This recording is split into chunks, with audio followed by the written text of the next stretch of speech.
Ви бачили літаки безпосередньо, що вас бомблять? Ви казали, Urals. що винищувачі. I don't want to Ми press зараз Marina further. сидимо у захищеному чаті, Sorry. і люди, які живуть подалі від мене, бачили, що був проліт авіації. Okay, so they're spotting Russian Air Force, at least even in their districts. Yeah, so it's as you said, it's combined strikes, both rocket strikes, multiple rocket launch system strikes, and Russian Air Force strikes on the city, specifically on residential districts and apartment blocks. Grammar, do you have a question? І ще ви можете сказати, що вони була така інформація, що вони до Белгороду пересувають ТОС-1 з термобаричними ракетами. So they have the information that they're moving, Russian invaders are moving TOS-1 thermobaric systems from Belgorod to fire upon the city of Kharkiv. Another name of this TOS or Buratino. It's a multiply rocket system with thermobaric rockets. It's very, very, very scary thing, and we afraid that Russian invaders can use it. Yeah, so they have the info that TOS-1 thermobaric system might be used on. And I don't want to bother you, Marina. There are people in the audience, just so you're aware, that have offered to help you in any way possible. I know they can't really offer you help except financially. People do ask if you have water, food, or supplies. If you have children, do you need diapers? I'm not sure. The only way that you can receive help probably is through the internet. But I'm just going to post it there for you, and you can do what you like with it. Thank you for sharing again. Дякую. Кажіть, якщо ще щось хочете, якщо ні, то відключайтесь, і в будь-який момент я вас підключу. I'll get you back anytime when you DM me or any host. Так, я напевно відключуся. Thank you for your support and Thank you. have a nice day. You have a better day. Thank you. Thank you. Be safe. Thank you. If anyone, I'm going to take a little bit of a break, and I'll be back in a couple of minutes. Walter, if you want to take the moderation over. Yeah, absolutely. Grammar, Patrick, Aaron, go ahead. Yeah, I just heard the whole thing, and I'm just I'm gonna be honest with you. I just gave my mom a hug, and she heard this, and she's emotional. I'm emotional. This is now. I mean, I think that priority targeting for the Ukrainian Air Force, if they can strike, and for the Ukrainian army, is to strike those TOS ones and blow them up, like pronto. I mean, we all knew that in the last couple of days it was coming to this. I mean, I think that there's the only other explanation is, if I were a NATO leader, I would be tempted to send in my Air Force and knock the crap out of the Russian Air Force inside Ukrainian airspace. But the problem is my leaders in Canada and all that, like, we have to keep our emotions. We try to keep our emotions in check, but when you hear something like this, you and I, all of us know that this is one of the hardest things to hear. Yeah. Okay. Thanks for that. Grammar, Peaceful, Visionary. I'm not sure who's next. Yeah, I just want her and everyone in Ukraine to know that we believe y'all. We know what's going. Well, we don't know firsthand, but we believe you. We know what Putin and his thugs are doing to you. Like, no amount of propaganda can cover this shit. But I just know that, like, sometimes it's really hard when like a small but loud part of the internet is screaming the opposite and trying to, distort reality. And I think this is the first time I've ever seen like at least 70 to 80% of the American population is in full unequivocal support of Ukraine from all the polls I've seen. And that is just mind-boggling in a way. So we believe you, we hear you, and we're here for you as much as we can be. Thank you. Patrick and Clinton, visionary. Patrick, you have the mic. Yeah.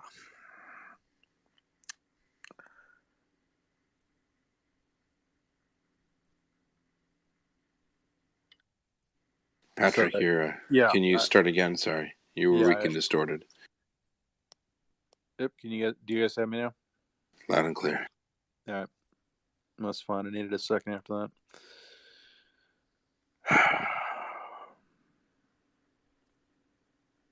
That's the reality. Everyone who just listened to that, that's the reality of what happens when civilians get shelled. That's why those of us who've seen a taste of this were so adamant that something be done before this happened. That's why when we've been warning for days that this would get worse, that's what worse looks like. And I wish I had something that I could say that would make this even a little bit better, but unfortunately I don't. That's where we are. Yeah, if you want to come back, Patrick, that's fine. Yeah, I hate seeing civilians get caught in the middle of that crap. I really do. Yeah, it's not a game, guys like perhaps me and Patrick train most of our lives to do certain things so this thing doesn't happen, and it's pretty upsetting for all of us when it does, and especially when we're impotent to do anything. Maybe we can find a way to turn our voices into action. I'm not sure. Peaceful. Yes. Hello.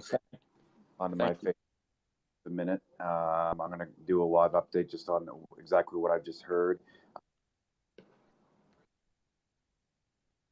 Yeah, go ahead.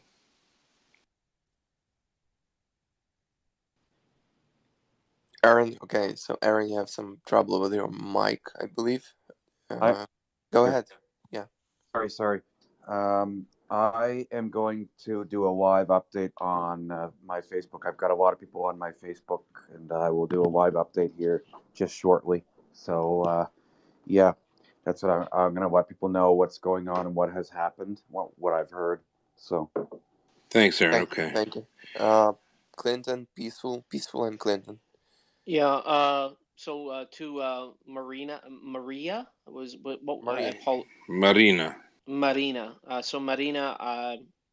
Look, I'm not a military person. The only thing I can say to you is promise yourself that you are gonna get through this and that you are not gonna give up and that you are gonna find a way to get out of this mess and commit to that emotionally, mentally, and physically, and just do not give up under any circumstances. I don't know what else to say, so I'm just gonna put myself on mute here right now. Mystery, I think. Hey, I just want to say what an amazing, powerful woman to come online to all of us going through what she's going and speak with conviction and strength. And I think her words really put into home what the hell is happening right now more than anything. And we can all go over the whats and the ifs and the whys and the past and what could happen, what might happen. But she's just brought it home what is actually happening to real people. And sorry. It's incredible that via the amazement of social media And I know we all went, when Elon Musk released Starlink, we all went, what the hell? Why are you spending all these billions and trillions of dollars for a Wi-Fi system that will cover the globe? She has just proven why. She has just proven why. Because her voice is being able to be heard. The hand of God works in mysterious ways. Oh, damn. And thank you all for hosting these spaces, because they're incredible. I've been listening now for about 4 days. It's just incredible what you're all doing, the hours that you're all putting in to allow people like Marina to have their voice heard, which is all that matters. It's all that matters, because so long as the people are heard. Oh, Thanks so much, Mysterious. I I appreciate know. it. Sorry. No. It's Just always good to come. amazing. Oh, Yeah, I know. amazing. Thank you. Peaceful, you're next. Yes, thank you. Just wanted to kind of echo Patrick that the hindsight is 2020. I'm just going to ask probably maybe a naive question, but does anyone think that diplomacy is like absolutely dead? Are there people behind the lines or behind the scenes trying to get Russia back to the table? And thirdly, I was wondering, going along with Marina, could iron domes be set up in key cities? Something similar to that? Thank you. I'll relate that question to Patrick. Probably it's a tough question, and there are multiple layers to that. There are. Patrick's there. Sorry, go ahead, Patrick. Yeah. On you. The answer on Iron Dome is no. Israel has refused to release the system, even if the State Department were to green light it. Beyond that, it takes months to train crews to operate it. It's a very fragile system, and it would really only, well, it has some effectiveness against aircraft, but it's primarily effective against indirect fire, and even that in fairly small amounts. So, Patrick, I just want to add one caveat. So, not only the U.S. State Department has not given them permission, so they would never go against that because they rely on the U.S. for resup, right? So, it's not. But you hit the key points. It takes months to learn. They have engineers. It's not a you don't press a button and go bang, right? So, unfortunately, it's not a realistic option at the And moment. we have Olha Khudatska from Kyiv right now, so we're blessed to have her voice as well. Go ahead, Olga Khudatska. You have the mic. Thank you. Little correction. I'm not right in Kiev. I live here, but now I'm not right in Kiev. But yes, as you know, there was an airstrike on our TV center, and my colleagues from the crime scene is now reporting about at least 5 dead bodies. Seems like 4 of them is a family that were walk on the street when the rocket struck, and the one more person is another pedestrian, and also there are 2 cars destroyed by the some stuff that was destroyed because of airstrike, and they suppose that there will be more deaths because somebody is in these cars. So it seems like the one rocket hit really in the TV center, but didn't broke it, like destroy a little, but it didn't broke it at all. And the second airstrike hit the just a street near it. So because of this second, we have at least 5 dead civilians, killed civilians by this airstrike. Also, I want to say that I have people in Chernihiv that report me all day about artillery strikes and maybe airstrikes. They don't know because they are in shelter, so they just can guess was it airstrike or not. But they go through it all the day, starting from the morning. And yes, if I can give you some more answers about other cities, I can. So please Hi ask. there. Can you just introduce yourself again? Your first name is Olga. Olga. Can you tell us where the station that you're referring to? Whereabouts is it located? Is it public Mm-hmm. information? Can you share? Mm-hmm. It's Dorogozhichi station. It's the same place as Babin Yar Holocaust Memorial. So would that would be the northwest of Kiev? Yes, that's correct. But Right, because it's some really near to the center. So it's northwest, but it's just not very long from the center. so about 10 kilometers west of the Dnieper, right? Maybe 6. Okay. So for people looking on their computers, because that's why I like to give people to christen the ground and give them an idea of where they're looking at, should they want to find it.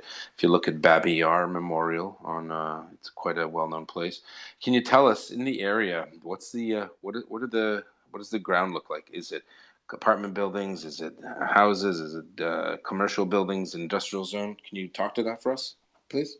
Yes, it's a district where we have like a big area is Babi Yar. It's like memorial and just forest and so on. But then near the underground station, it's about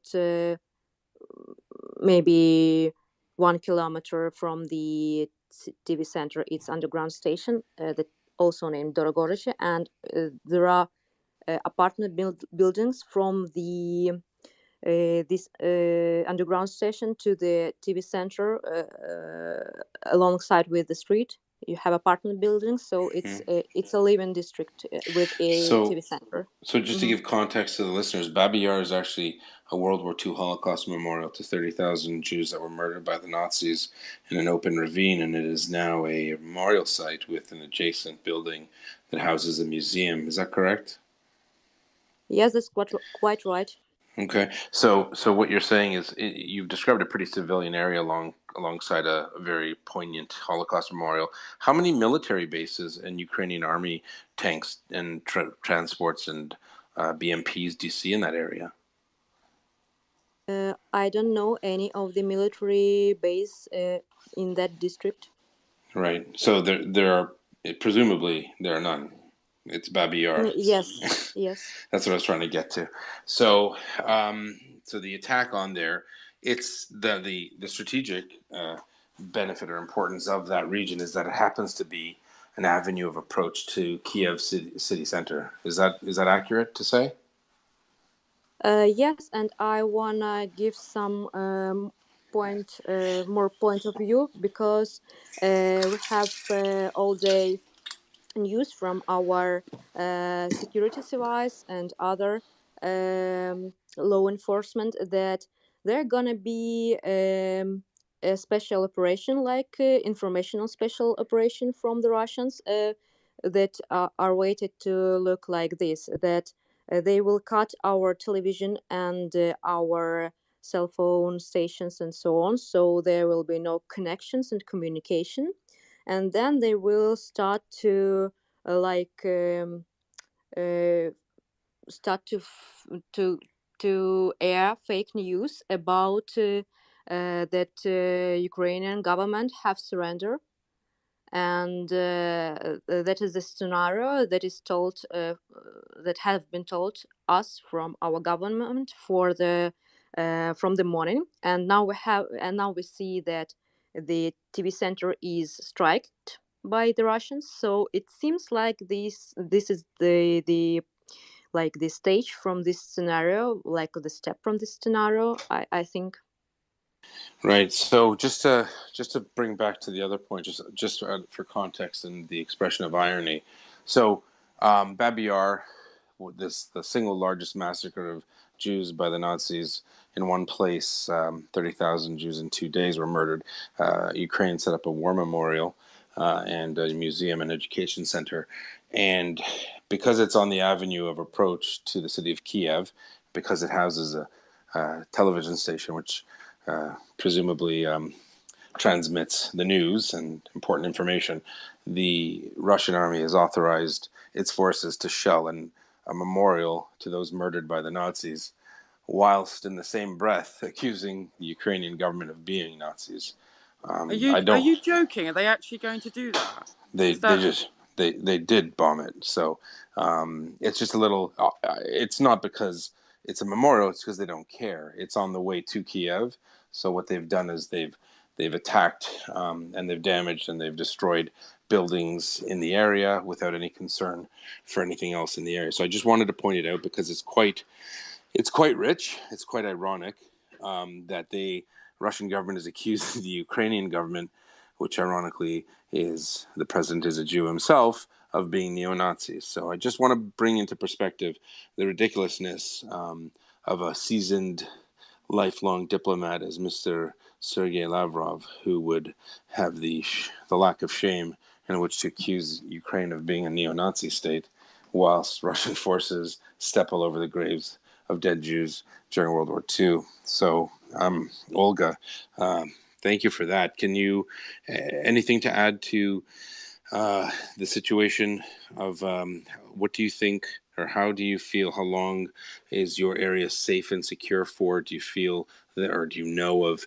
Russian attack being imminent? Infantry, the ground troops, after they've bombed that area, do you feel that you have to leave your position?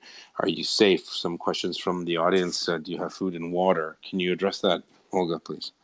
Yes, I'm now in the city where was just one airstrike at the beginning, at the first days on the war, and from that time we have air raid signals, but there was no more airstrikes. But we have to go to shelters maybe 4 to 5 times a day, and 1 to 3 times at night. It's quite annoying, but there was no airstrikes from the first day till now. There are food, there are water, it's everything okay, but I just I think I will back to the Kiev because of I think I should be there because of my work and so on. I just want to add that it's a problem that we have no closed sky, and it's a problem that we have no air defense system from the NATO or from the other countries, and it's a problem that the 17 aircrafts that we should get, as we know, um, as I know, information for now is circulating that we will not get them because in the last moment, 3 countries that announced that will give them for us just took this step back because um, because it's kind of participation for them that they are afraid about, and that's not a good situation when you announcing that help and then you step back. So the biggest problem now is sky, because Russian planes reach our cities and bomb them. And also a bit of optimistic news. It's, for example, city Konotop, which is supposed to be surrounded. The civilians from this city, it's in Sumy region. They stop armed vehicles of Russians with bare hands, and they don't let them through the road for 2 days, 48 hours till now. And also in such cities as Berdyansk, Kupiansk, and Melitopol, people it's the cities are occupied, de facto occupied, and there are Russian armed forces in the cities, in the central squares, and in the local authority buildings, but people gather in these central squares, and they keep in rallies, they protest, they shouting on that Russian soldiers, and they showing great, I don't know, moral. So this is what's happening just right now. Thank you, Olga. Where do you go from here? What are your next steps? Well, I'm a journalist, so I'm going to Kyiv to work. Are you worried about your safety there? Have you considered what might happen? That's a difficult question because I was on Maidan on the day where when the 700 happens. I was on the scene where it happens, and from that day I don't really care about what can happen. And the second point is I was worried about my family, and my sister and her husband are militants, so I took to the safe place her daughter and my dog and my parents, so I can leave them now in this kind of safe place, and back to Kiev. It will Thank be you. okay for me. If you don't mind asking a personal question, how far are you willing to take this? How far are you? How much are you willing to risk to report, to resist? What does it mean to you?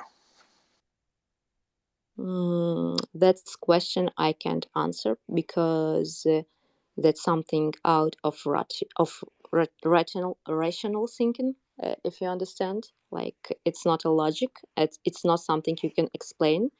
You just go on the side and behave in the moment like you think it would be good to behave, and So we'll see what happens. you're taking each day as it comes, is what you mean, Yes, yes. right? And if things get too difficult, will you be able to take your niece and your parents and go to somewhere safer? Well, they have instructions that if things gonna go bad, they know where they should go and where to live. It's all everything is prepared. Okay, and it's good. We shouldn't talk about that on this stream because of obvious reasons. So I think more than a few people here, are happy to hear that you have a plan should things go south. And I personally, if there's anything else you want to talk about, I thank you for your time and your honesty and forthrightness. If you don't mind, I can take questions from the audience or from the panel for you. Would you be comfortable with that? Yes, of course, I'll try to answer. Okay, so to the audience, if you'd like, you can send me a message to ask Olga. Again, we're not going to ask her questions about Ukrainian troop strength or that, but obviously, if you want to ask about her disposition, please feel free to. And if the panel wants to ask a question while I collate questions from the audience, that would be great. Over. Yeah, please also share and retweet this space right now. Share and retweet because we have Olga Khudetska, and I'm getting two more people from Ukraine to let them speak. Please do continue, and everyone here, please do share and retweet so that we get it going and more people have the credible information from Ukraine, from the people on the ground in Ukraine. Yehuda to you.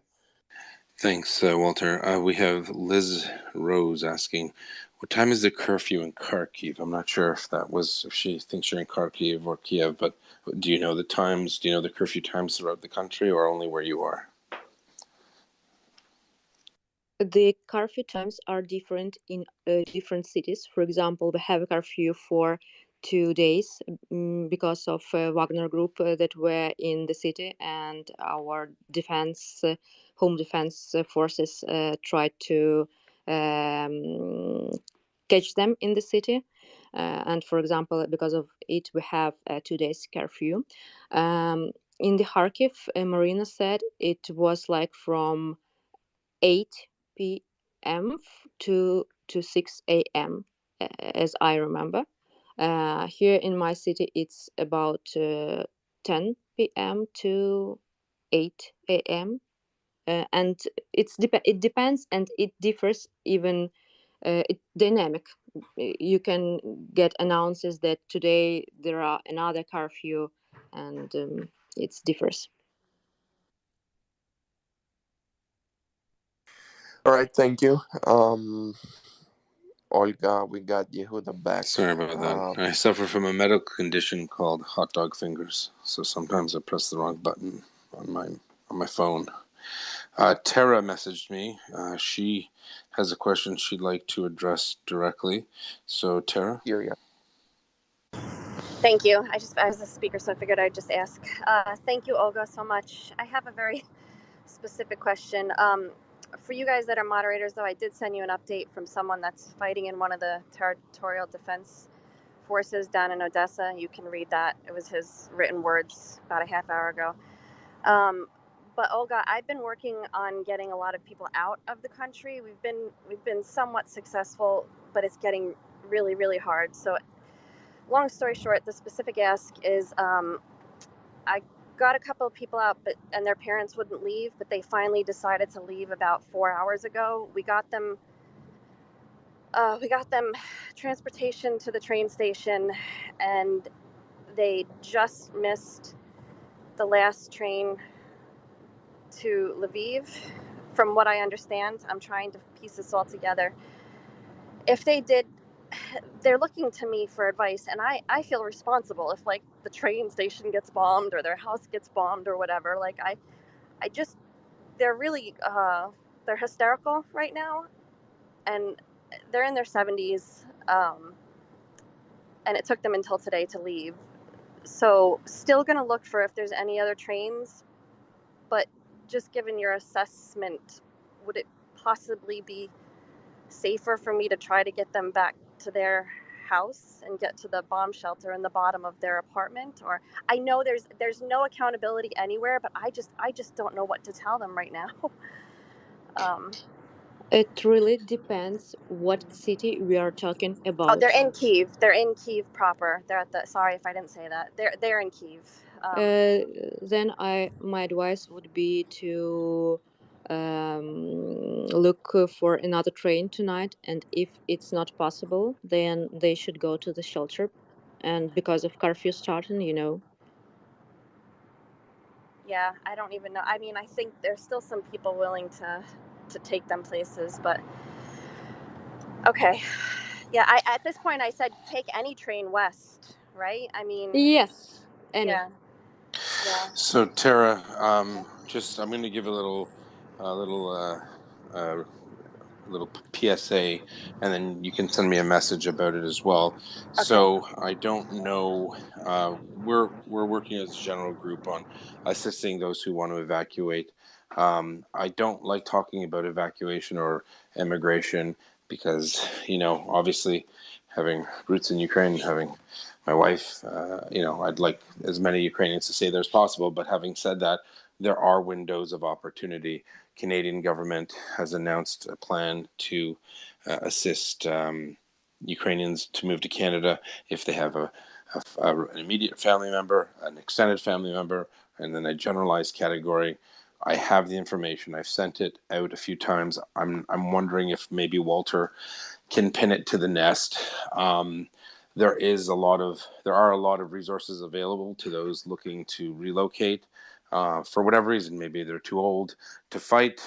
People want to protect their wives and their children. I get it. So I'm not saying this in order to detract or take away from the brave and the resilient, indefatigable disposition of the Ukrainian people or the army. But should they require it, I think it's only appropriate that I should say there are opportunities So, Walter, will if you could post that, I'd appreciate it. As for your Yeah, absolutely. I will do it. yeah, Before that, hold on. I'll Let me have. just sorry. Let's just finish this thought. As for leaving Kiev, Olga's right. There are trains that still run. It's sporadic. If they were to get to the west, it'd be much safer for now. I have contacts who have contacted me from different various Ukrainian government bodies who can assist. If you have an organization, I am involved in an organization in Canada. If you have an organization and you are looking for assistance, we do have people on the ground. Send me a message, DM. We can talk later, or you can message Olga if Olga wants to talk to you directly, and we can assist that way. So, general message to the audience: many countries are offering assistance. Canada has offered special assistance to Ukrainians looking to relocate and evacuate for safety. You can contact me, or you can read the nested message. It's from the Ministry of Immigration in Canada, with emails and phone numbers and instructions on how to contact them. Walter, over to you. Thank you. We have Olga right now. We have also Nolly, Kickflip. You have the mic. Please tell what you want to tell us. Say what you want to say. What you want to say. You're in Ukraine also, right? Yes. Hi everyone. I'm from Kharkiv originally, and yeah, it's been really crazy 5 or 6 days, I believe. Yeah. So just as many other people, a lot of other people all across our country, we woke up because of sounds of explosions, and we packed our bags like very quickly and just fled the city basically. So we were on the run for all this time, and actually it's been only, I believe, 1 hour since I went to local military commissariat, so to register. Right now, my family and I we near Chernovtsi and some little city. And to be honest, I wanted to address the previous speaker on Canada, which assisting Ukrainians in terms of in terms of finding job and new place to live. Well, it's really great to know. And by the way, my ex colleague who's in Canada, actually a couple of days ago he actually wrote me and told me that there's a chance to do that. But the thing is that being a man, being a male of conscription age, I just can't leave. I don't have any chance to leave the country. But at the same time, it's not that I really want to leave. I mean, at this point, I can't really say that our lives shattered, just like in case of many other people who died or who were crippled because of fucking Russian attacked our cities. No, so we're safe, we're fine. But at the same time, it's just our daughter, she went to school just as 1,000 other kids. She had her swimming classes and her normal life, and now I just can't imagine what happens next. And this is actually our first day when we don't sleep in our cars, and it's really tough at the moment. Yeah, and I'm not even sure not even sure what to proceed with. So if you have any questions, you feel free to ask. Thank you. Did you ask me a question, or were you asking me? No, I mean, you mean about Canada or something else? Sorry. Sure. So Walter has all of the contact information, phone numbers to a special task force team set up within the Ministry of Immigration. It was released to the Canadian Bar Association through the Minister of Immigration's office. I've provided that to Walter. Walter, can you assist with that? Over. Yeah, I'm like all over the place right now. I will. Yeah. Well, why don't you just nest it and then let everyone see it there? Yeah, absolutely. Just give me a couple of minutes. Yeah, on your own time. So Walter will put it up in the nest. Do you know what the nest is there? It's the top of the space. No. Yeah, does he know what the nest is? I was referring to him. Yeah. Sorry, I forget his name. I apologize. No, Ali, it's gonna be attached here to the top of the space, okay? Or I will DM you. Yeah, no problem. Any moment. Olga, do you want to say something more in regards of the situation currently in Kyiv, in Fastiv specifically, southwest of Kyiv? What are the advances of Russian invaders? Fastive don't know about Irpin, Vorzel, and Hostomel. Seems like this region, it's a suburb of Kiev. It's like west and north west or suburbs of Kiev. And these three little cities have two roads that go directly to the Kiev. So seems like Russians from the Chernobyl zone try to get these cities and to go on these roads to Kiev. But it's kind of nonsense because all the bridges were blown up and it's not possible for the vehicles to cross the river, Irpin River, that is that divides Kiev from the suburbs. So as for now, I will not give very specific information detailing because of defendant reasons, but seems like partly cities are under control of Ukrainian, partly cities are kind of um, autonomous. So there are central parts that have not Ukrainian and not Russian soldiers, and looks like um, west outskirts of Irpin and Bucha is under some kind of control of Russians. So the situation is dynamic. There are no roads from the Irpin and Bucha and Hostomel to the Kiev, and because of that, looks like they went to Fastiv and Vasilkiv, but there are no they haven't succeeded for now. There are no such reports, and I think that um, they center the strikes on the Chernigiv and Kherson and Kharkiv today. They looks like the strategy changes. Looks like while they get in their logistics and supplies to Kiev and regrouping to attack Kiev, they try to defeat Kharkiv and other big cities to have at least one big city under the control. Okay, that actually makes sense. They want some kind of a strategic or smallish strategic victory, right? Yeah. And what is about Kherson? Yesterday you indulged us about the mayor, about the situation. We had these videos of Russian small units of Russian infantry sweeping through Kherson. What is the current situation? Maybe I misheard something.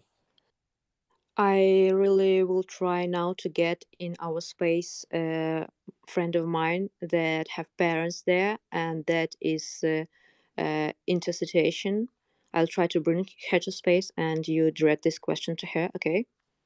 Yeah, and on the side note, whoever is able to speak or willing to speak, tell them to either DM me, DM our host or co-host. We are online almost 24/7, or just make a short tweet underneath the the spaces shared tweet. I will read it and get them in ASAP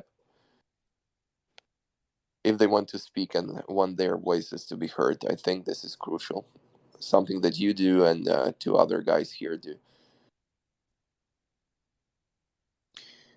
So and Konotop has fallen, I believe, right? I'm afraid. or am I mistaken? And Mariupol specifically, because we had the information that it was getting encircled. Yeah, there was airstrikes on the Mariupol, both right side and left side of the city. Seems like the artillery works too. And about Konotop, that's a strange situation. Looks like they, as I said, they with the bare hands for 48 hours they keep stopping the Russian vehicles on the road uh, to the Kyiv in Konotop. So it's like city like under some kind of control of Russians, but the civilians stop their vehicles. So I don't know how to name it. Is it the occupied city, or is it city under control, or not? I think not really. That's good news. What else?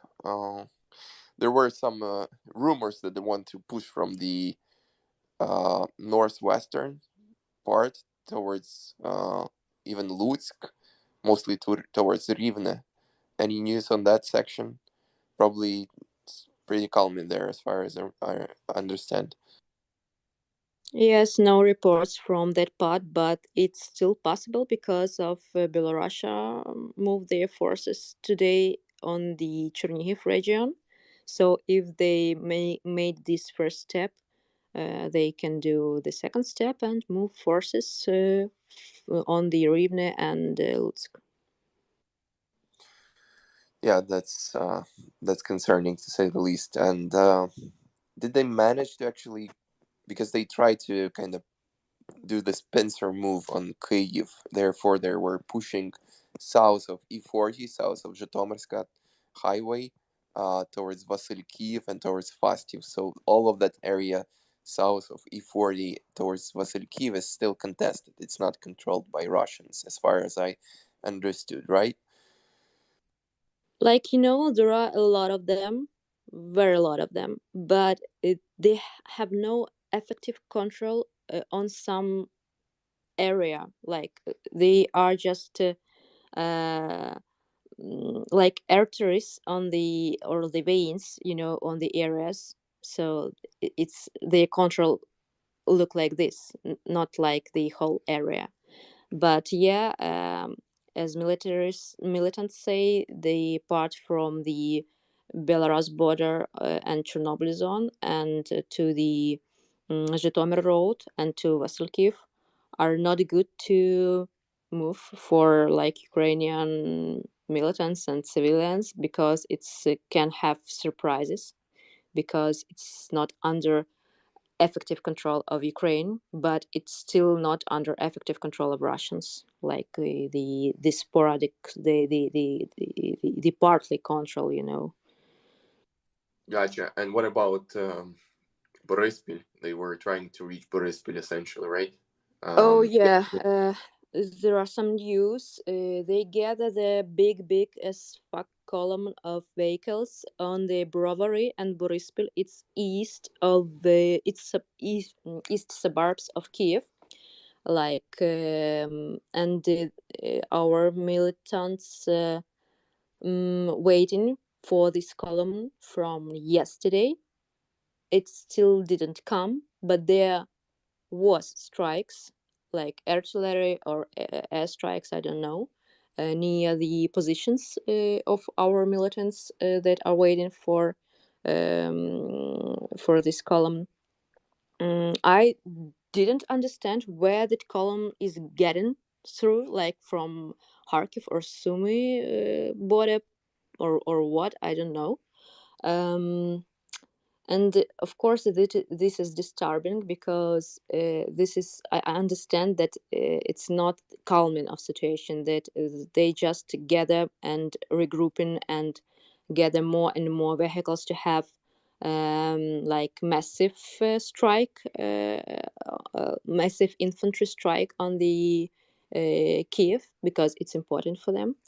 But I still don't understand how they supposed to control like like capital. It's a big as hell city, and it's full of armed forces and territorial defense and civilians that want to fight.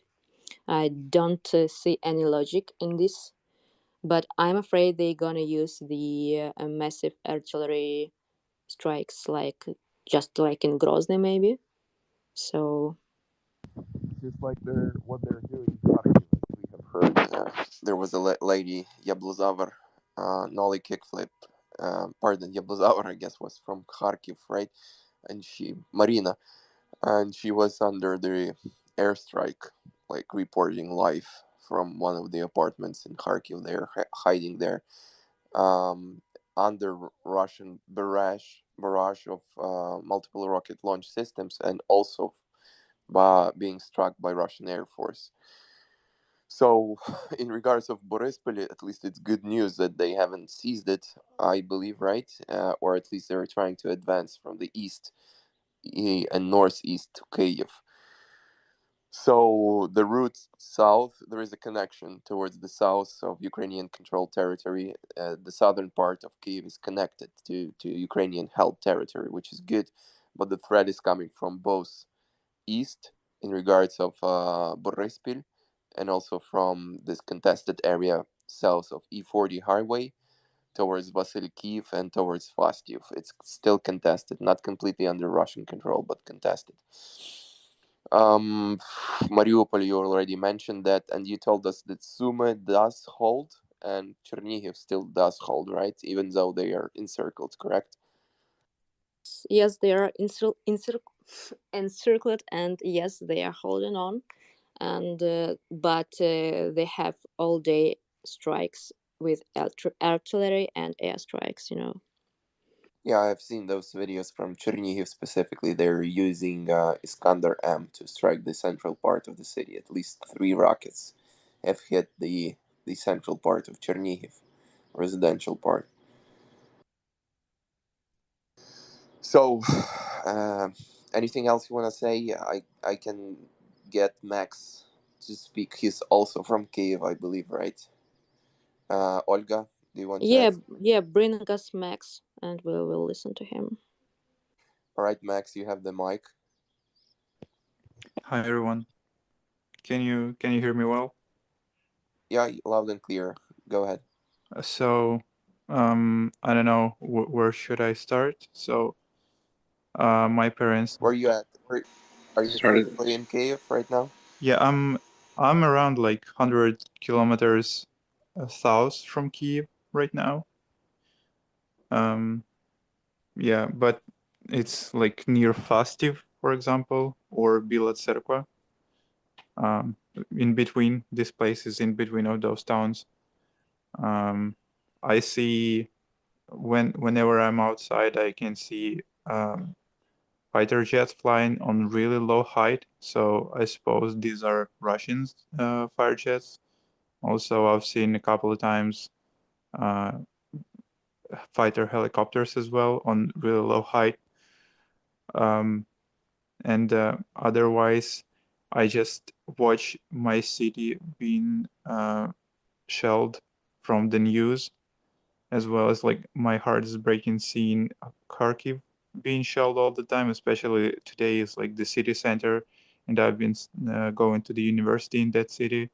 And this TV station being shelled as well is like so heartbreaking. I worked near that place. Yeah, I don't know where should what should I add to that. It's really I'm just devastated seeing that. Myself being like kind of safe at the moment. Nothing threatens me or anything like that. But I just watching that happening is just killing me, to be honest. If you have any questions. Yeah, so in regards of that Russian attempt to reach Fastiev, have you heard something?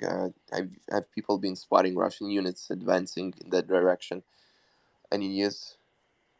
I don't know if it's me, but I can barely hear you, Walter. My question was about Fastyev and their Yeah.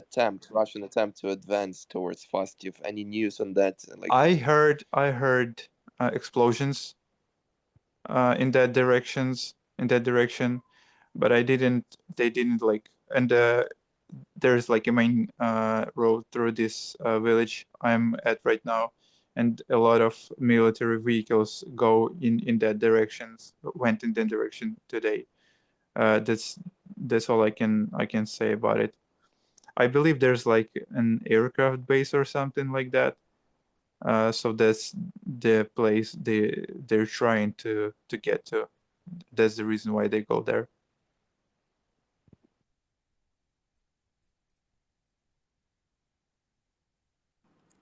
Walter, I've got a question, if it's all right.